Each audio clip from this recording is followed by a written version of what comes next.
Hola, bienvenidos al Ministerio Evangelístico Misión Pablo, la sección llamada ¿Qué dice la Biblia?, transmitido también por Sendas Online. Dios les bendiga. Buenas, que nuestro Dios les bendiga rica y abundantemente a cada uno de los que nos están escuchando en Sendas Online, en la emisora, en internet, en la emisora. Mi tema o mi título, realmente el título de la enseñanza en esta hora es Sal de tu escondite. El texto que quiero invitarlos a que leamos en esta hora es 1 Samuel capítulo 13 del 1 al 7. Vamos a estar hablando sobre 7 versículos de las Escrituras. Es tan grande el texto ese, todo lo que nos narra, que no voy a estar hablando tanto porque si no se nos amplía la enseñanza. Quiero invitarle a Chile para que nos lea 1 Samuel capítulo 13 del 1 al 7. Había ya reinado Saúl 1 año, y cuando hubo reinado 2 años sobre Israel, escogió luego a 3,000 hombres de Israel, de los cuales estaban con Saúl 2,000 en Micmas y en el monte de Betel, y 1,000 estaban con Jonatán en Gabá de Benjamín, y envió al resto del pueblo cada uno a sus tiendas. Y Jonatán atacó la guarnición de los filisteos que había en el collado, y lo oyeron los filisteos, e hizo Saúl tocar trompeta por todo el país, diciendo: oigan los hebreos. Y todo Israel oyó que se decía: Saúl ha atacado a la guarnición de los filisteos, y también que Israel se había hecho abominable a los filisteos. Y se juntó el pueblo en pos de Saúl en Gilgal. Entonces los filisteos se juntaron para pelear contra Israel, 30,000 carros, 6,000 hombres de caballo, y pueblo numeroso como la arena que está. Y acamparon en Micmac, al oriente de Betabén. Cuando los hombres de Israel vieron que estaban en estrecho, porque el pueblo estaba en aprieto, se escondieron en cuevas, en fosos, en peñascos, en rocas y en cisternas. Y algunos de los hebreos pasaron el Jordán a la tierra de Gad y de Galad, pero Saúl permanecía aún en Gilgal, y todo el pueblo iba tras él temblando. Vamos a mostrar en esta hora, a través de las páginas de la Biblia, de que cada uno de nosotros tenemos que dejar el miedo y salir de las cuevas, de las peñas donde muchas veces nos encontramos. Ustedes saben que estaba detenidamente analizando sobre Israel metido en diferentes lugares, y estaba viendo la historia de un japonés, Yokoi. Duró 3 décadas metido en una cueva, en medio de la selva. En una cueva estaban desde los años 1941 hasta el año 1972, 3 décadas. Él pasó escondido en ese lugar porque estaba todo lo que era la guerra mundial, y entonces él, que era el ejército, entró como en un miedo, en un pánico, y entonces se escondió en ese lugar. Pensó que sería la manera de salvar su vida. Cuando leemos estos textos, este texto podemos mirar, usted sabe que Israel no tenía ejército. Israel agarraban y se reunía el grupo de gente del pueblo, pero Israel no tenía ejército. Si usted leyera todo el texto, se da cuenta que esta gente estaban sin armas. El único que tenía espada era el rey y su hijo, nada más, pero no habían espadas. Por qué razón habría que agarrar y detenerse, pero no tenían espadas. Entonces les habían quitado los filisteos, y entonces ellos estaban así, sin espadas. No se podía decir que ellos estaban bien diestros, porque todavía no había ejército. El ejército legalmente empieza desde el tiempo en que Saúl agarra y empieza a recluta 13,000 hombres. Dice que al segundo año del reinado de Saúl, primer paso, escogió 3,000 hombres. De esos 3,000 hombres, él se deja 2,000 hombres y le asigna 1,000 hombres a Jonatán. Jonatán era un tipo de líder, el hijo de Saúl, que era un joven, un muchacho muy dinámico. Y a la hora llega, el que ataca la guarnición es Jonatán. O sea, Jonatán no es Saúl, y Saúl tenía 2,000 hombres, sino que el que ataca la guarnición es Jonatán. Entonces, estamos hablando 2,000 hombres con el rey Saúl, y estamos hablando 1,000, y Saúl se encuentra en Migmas, en Betel, y Jonatán se encuentra en Gabá de Benjamín. Entonces, uno tenía 1000 hombres y el otro tenía 2000 hombres. 2000 hombres. De 3000 hombres era el ejército que se puede decir que tenía Israel para combatir toda esta guerra que se da y sin espadas. Jonatán ataca la guarnición. La guarnición sería como pensar usted que la gente que está guardando protección a todo lo que era el resto de todo el pueblo de los filisteos son los que están adelante en la batalla. Entonces ataca a los guardas y dice que al atacar a los guardas que estaban en el collado, entonces dice, ¿qué acontece? Acontece que él logra provocar a los filisteos y es donde se empieza a dar toda esta situación.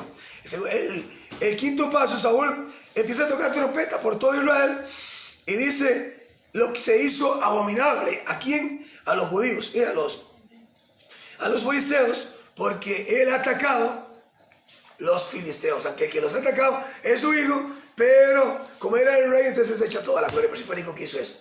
Ok, los filisteos se juntaron para pelear contra Israel. Los filisteos están reunidos para pelear contra Israel. 30.000 carros, no son carros de los taxis, no, son carros de caballos. De 30.000 carros, muchas veces ellos les ponían unas puntas a las llantas, a las ruedas de los carros, y entonces podían. Si el enemigo venía con otros carros de caballos, otros carros, entonces podían despedazarle las llantas y los sacaban de órbita. Bueno, 6.000 hombres de a caballo, 30.000 carros, traían los filisteos, 6.000 hombres de caballo, el pueblo como la arena del mar. Entonces, se está hablando de que Saúl tiene exactamente 3.000 hombres, el rey Saúl con su hijo, y esta gente tiene la gente como la arena del mar. Estamos hablando de los filisteos, que es una cantidad desorbitante de gente. El ejército de filisteos acampa donde estaba Saúl, Mignas, con 2.000 soldados. Entonces, lo que el ejército hace es acampar. Todo el ejército de los filisteos acampa la parte donde estaba Saúl.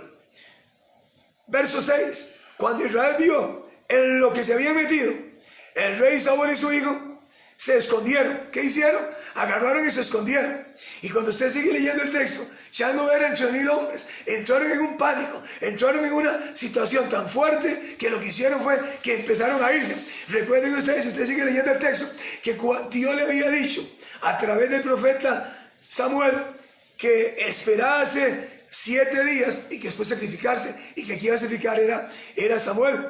Pero Saúl no espera. ¿Por qué no espera? Porque Saúl también, el rey Saúl, se llena también de temor de ver que los filisteos están acampando cerca de ellos y que no han sacrificado animales, no han invocado la gracia de Dios para que los protegiera a ellos. Entonces, lo que está aconteciendo ahí en ese lugar es que ellos están ya con 600 hombres.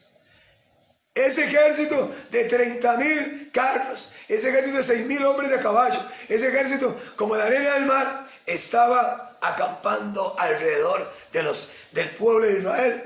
Y entonces, cuando el pueblo se dio cuenta de lo que estaba aconteciendo, utilizaron las cuevas, las fosas, las peñas, las rocas y las cisternas. O sea, se escondieron de tal manera que dice, cuando los filisteos vengan, no nos van a poder tocar. Y cuando usted sigue leyendo el texto, los mismos filisteos se dieron cuenta que dice, y ya están saliendo los judíos de detrás de las peñas. O sea, los filisteos se dieron cuenta de todo lo que está aconteciendo. Aunque usted sigue leyendo el texto y usted descubre en el texto que Dios le da una victoria tan numerosa que los mismos filisteos, después de que Samuel sacrifica y pide la gracia de Dios, etc. Entonces lo que acontece ahí es que los filisteos cada uno se vuelven contra sí y empiezan a matarse.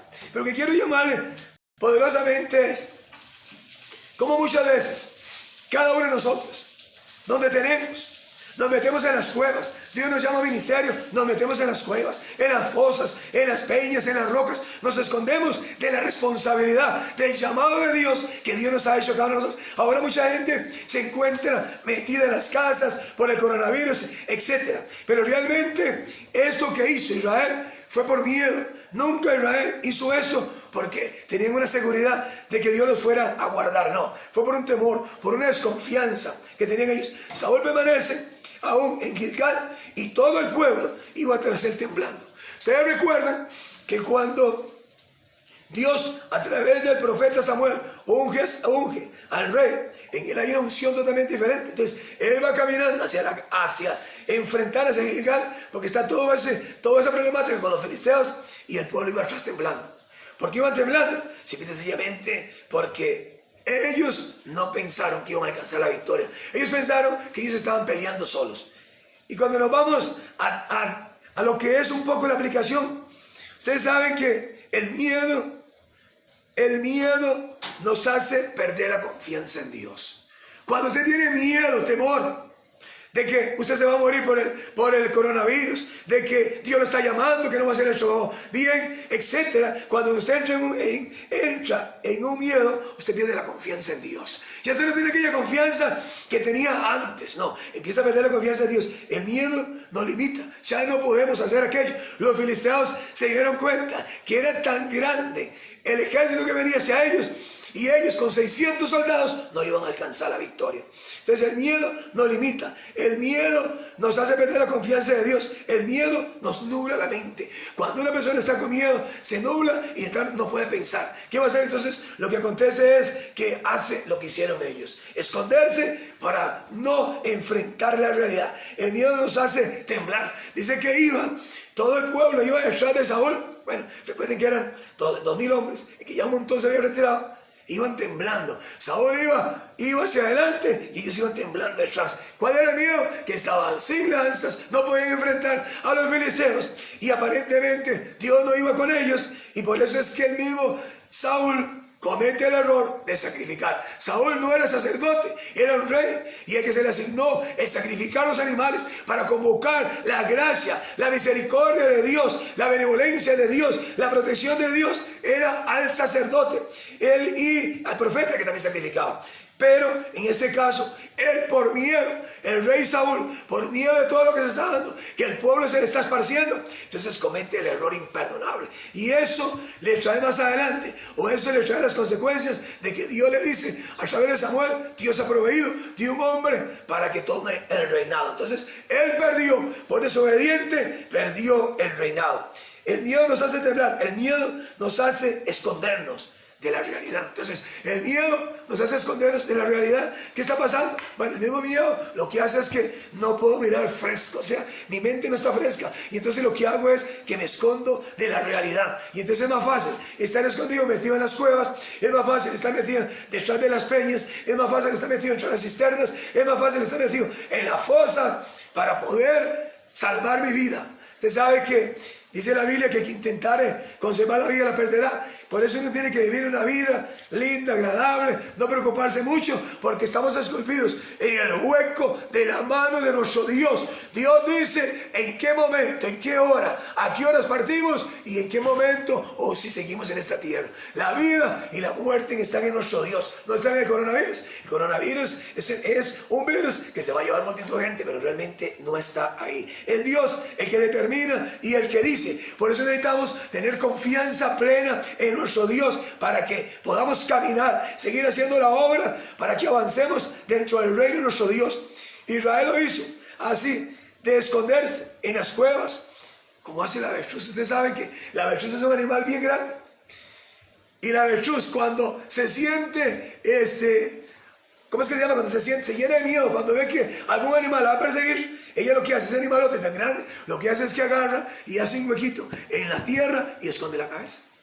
Del miedo que ella tiene, que esconde la cabeza, porque ella piensa que escondiendo la cabeza va a cubrir todo el cuerpo. Entonces, muchas veces somos que agarramos y escondemos la cabecita y pensamos que Dios no nos va a tomar en cuenta. Amados, al que Dios ha llamado al servicio, a la obra, a seguir adelante, Dios, su dedo lo estará señalando, y por más escondido que esté, como dijo el rey David: ¿dónde oiré de tu presencia? Si subiere al cielo, si descendiere a lo más profundo, de ahí tu mano me tomará. Entonces no podemos escondernos de la realidad, no podemos escondernos de la presencia de Dios, no podemos escondernos como la avestruz. Tenemos que seguir adelante, enfrentando todo lo que acontezca en la vida, porque para eso nos ha llamado Dios. Gente, decía la semana pasada, gente que el reino de los cielos se hace fuerte, y solo los violentos logran arrebatar el reino de los cielos. Es un reto que a nosotros nos tenemos que detenernos a analizar. El reto es seguir escondido o salir a la luz y empezar a servirle a Dios con todo nuestro corazón.